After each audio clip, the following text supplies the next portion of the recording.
Hello students of BA first year economics में आज हमारा टॉपिक है source of irrigation in India, यानी कि भारत में सिंचाई के साधन। इसमें सुनिए, अध्ययन की दृष्टि से सिंचाई के साधनों के हम 3 शीर्षकों के अंतर्गत अध्ययन कर सकते हैं। नंबर फर्स्ट है कुएं, यानी कि कुआं भारत में सिंचाई का अत्यंत प्राचीन साधन हैं। कुएं कच्चे, पक्के या नलकूपों के रूप में होते कुओं से सिंचाई के लिए मानवीय शक्ति, पशु शक्ति व बिजली का प्रयोग किया जाता है। कुओं से देश के सभी भागों में सिंचाई करना संभव नहीं है। इनसे केवल सीमित क्षेत्र में ही सिंचाई हो सकती है। कुएं 2 प्रकार के होते हैं। नंबर फर्स्ट सतहदार कुएं।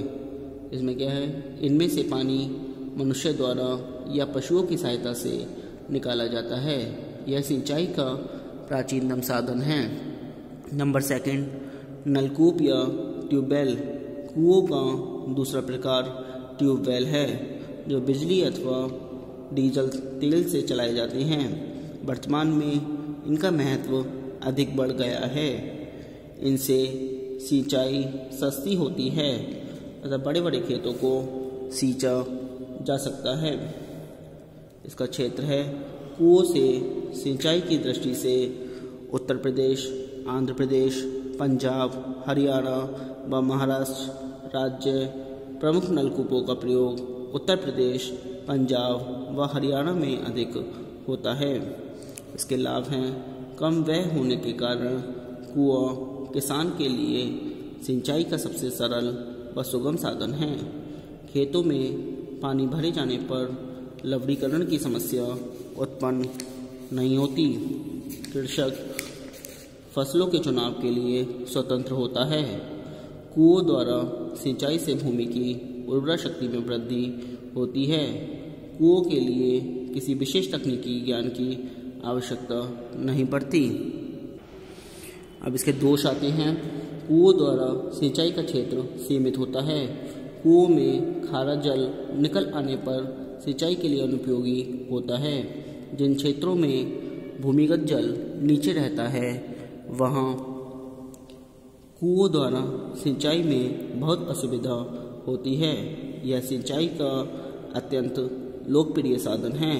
भारत में अब 3,54,00,000 हेक्टेयर के लगभग भूमि पर कुओं द्वारा सिंचाई की जा रही है। कुल सिंचित प्रदेश का 58.8% क्षेत्रों को कुओं द्वारा सींचा जाता है। वर्ष 2008-9 में शीर्ष 5 नलकूप सिंचित राज्य क्रमशः इस प्रकार थे: उत्तर प्रदेश, पंजाब, बिहार, राजस्थान, आंध्र प्रदेश। अब नंबर 2 आता है तालाब। इसमें सुनिए, वे भूभाग जहाँ वर्षा का जल इकट्ठा हो जाता है तालाब कहलाते हैं। यदि भूभाग काफ़ी बड़ा हो तो यह झील के नाम से जाना जाता है। तालाब या झीलें प्राकृतिक व कृत्रिम दोनों प्रकार के हो सकते हैं। दक्षिण भारत में तालाब सिंचाई के मुख्य साधन हैं, क्योंकि यहाँ की पथरीली भूमि की बनावट तालाब बनाने के लिए ज़्यादा उपयुक्त पाई गई है। इसके लाभ है तालाबों से वर्षा के पानी का उचित उपयोग संभव हो जाता है। तालाबों में मछलियाँ भी पाली जाती हैं, जिससे कुछ सीमा तक खाद्य समस्या हल की जा सकती है। तालाबों से वर्ष भर सिंचाई संभव है। प्राकृतिक बनावट के कारण एक बड़े भूभाग को तालाब का रूप दिया जा सकता है। इसी के कारण दक्षिण भारत में तालाबों का अत्यधिक प्रसार हुआ है। यदि वर्षा अब इसके दोष आते हैं। यदि वर्षा यथोचित मात्रा में ना हो तो तालाबों में पानी बहुत कम मात्रा में आता है। इससे सिंचाई की सुविधाओं का अभाव रहता है। तालाबों से खेत तक जल पहुंचाने में काफ़ी श्रम व समय खर्च होता है। तालाबों का अनेक कार्यों में उपयोग करने से बीमारियों के फैलने का भय बना रहता है।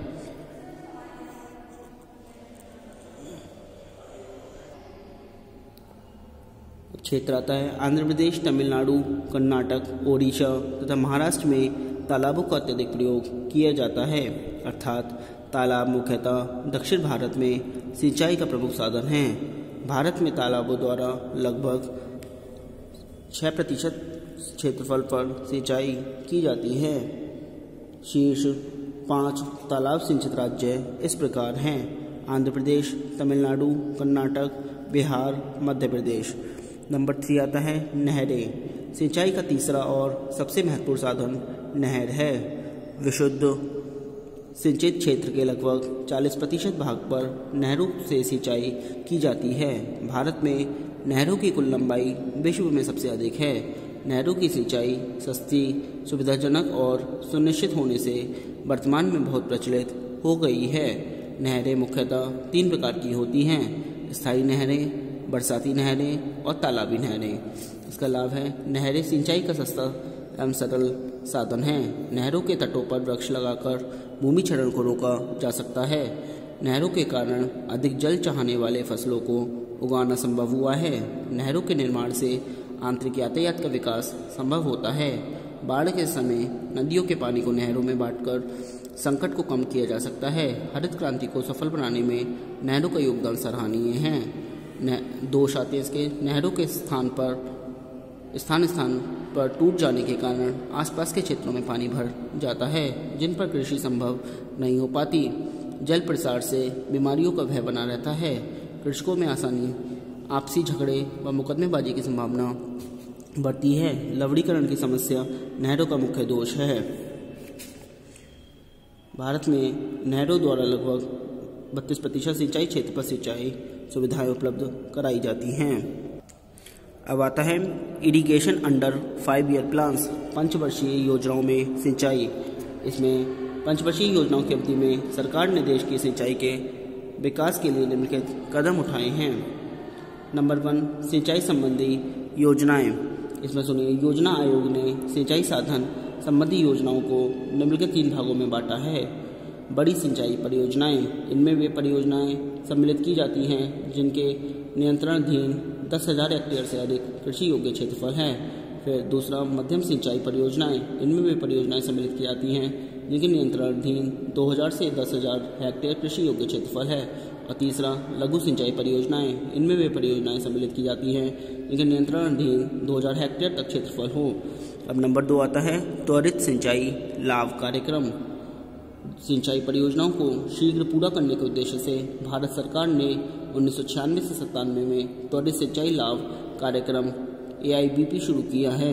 2005 तक इस योजना में अप्रैल 2006 से उन गैर विशिष्ट श्रेणी के राज्यों की लघु सिंचाई योजनाओं को भी शामिल किया गया जिनके पास 100 हेक्टेयर से अधिक की क्षमता थी। नंबर 3 आता है सिंचाई क्षमता का विकास तथा उसका उपयोजन। भारत में विभिन्न पंचवर्षीय के अंतर्गत सिंचाई क्षमता का विकास और इसका उपयोग होता है। नंबर 4 आता है कमान क्षेत्र विकास और जल प्रबंधन कार्यक्रम। अप्रैल 2009 से 10 से शुरू हुए पुनर्संरचित इस कार्यक्रम का उद्देश्य श्रेष्ठ जल प्रबंधन पद्धतियाँ तैयार करना तथा सिंचाई जल का कुशल उपयोग करना है। इस कार्यक्रम में 1.7 मिलियन हेक्टेयर के कुल कृषि योग्य कम क्षेत्र में 139 परियोजनाएं कमान सम्मिलित होंगी। अब यह योजना 11वीं पंचवर्षीय योजना के दौरान राज्य क्षेत्र की योजना के रूप में कार्यान्वित की जा रही है। नंबर 5 आता है भारत निर्माण योजना, यानी कि वर्तमान में भारत निर्माण योजना के अंतर्गत सिंचाई ग्रामीण अवसंरचना के लिए 6 संगठकों में से एक है। भारत निर्माण के सिंचाई संगठक का लक्ष्य वर्ष 2005-06 से वर्ष 2008-09 के दौरान मुख्यतः मौजूदा बड़ी व मध्यम सिंचाई परियोजनाओं को पूरा करके 10 मिलियन हेक्टेयर सिंचाई की क्षमता का सृजन करना था। नंबर 6 आता है राष्ट्रीय सूक्ष्म सिंचाई मशीन। देश में ड्रिप व स्प्रिंकलर जैसी सिंचाई पद्धतियों के कुशलतापूर्वक उपयोग के संवर्धन के लिए वर्ष 2010 में केंद्र प्रायोजित राष्ट्रीय सूक्ष्म मिशन का आरंभ हुआ। इस स्कीम के अंतर्गत मिशन के क्रियान्वयन हेतु लागत का 40% केंद्र सरकार द्वारा, 10% राज्य सरकारों द्वारा और शेष राशि लाभान्वित खुद के संसाधन से लगता है। नंबर 7 आता है कमांड क्षेत्र विशेष योजना। विकास योजना। भारत सरकार ने 1974 से 75 में कमान क्षेत्र विकास योजना आरंभ की है। इसका मुख्य उद्देश्य सिंचाई की क्षमता तथा उसके उपभोग के बीच अंतर को कम करना है। नंबर 8 आता है समेकित बंजर भूमि विकास कार्यक्रम। यह कार्यक्रम 1989 से 90 से कार्यान्वित किया जा रहा है और इस जुलाई 1992 में NWDP के साथ भूमि संसाधन विभाग पूर्ववर्ती पेयजल में अंतरित कर दिया गया था। यह कार्यक्रम 1 अप्रैल 1995 से वाटरशेड विकास हेतु मार्गदर्शन सिद्धांतों से कार्यान्वित किया जा रहा है। नंबर 9 आता है राष्ट्रीय लघु सिंचाई मिशन। लघु सिंचाई पर गठित कार्य बल द्वारा की गई सिफारिशों के आधार पर जनवरी 2006 में लघु सिंचाई पर केंद्र द्वारा प्रायोजित योजना शुरू की गई थी। इस योजना को जून 2010 में राष्ट्रीय लघु सिंचाई मिशन नाम देकर मिशन में परिवर्तित किया गया। यह योजना कृषि में जल उपयोग की दक्षता को बढ़ाने के लिए लघु सिंचाई प्रौद्योगिकी के रूप में लोकप्रिय हुई है। नंबर 10 आता है निजी क्षेत्र की भागीदारी। कुछ राज्यों में सिंचाई परियोजनाओं का निर्माण निजी क्षेत्र में बिल्ड ऑन लीज या build on transfer system BOT के आधार पर बनाई जा रही है। इस योजना के अंतर्गत सरकार निजी क्षेत्र से सिंचाई का पानी खरीदकर किसानों को देती है और एक निश्चित अवधि के उपरांत सिंचाई परियोजना का स्वामित्व सरकार को सौंप दिया जाता है। नंबर 11 अन्य योजनाएं।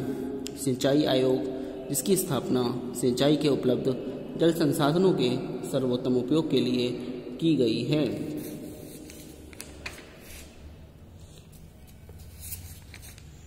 पंचवर्षीय योजनाओं में सिंचाई का विशेष महत्व है। वो जल संसाधनों के सर्वोत्तम उपयोग के लिए की गई है। आज के लिए इतना ही। Thank you very much.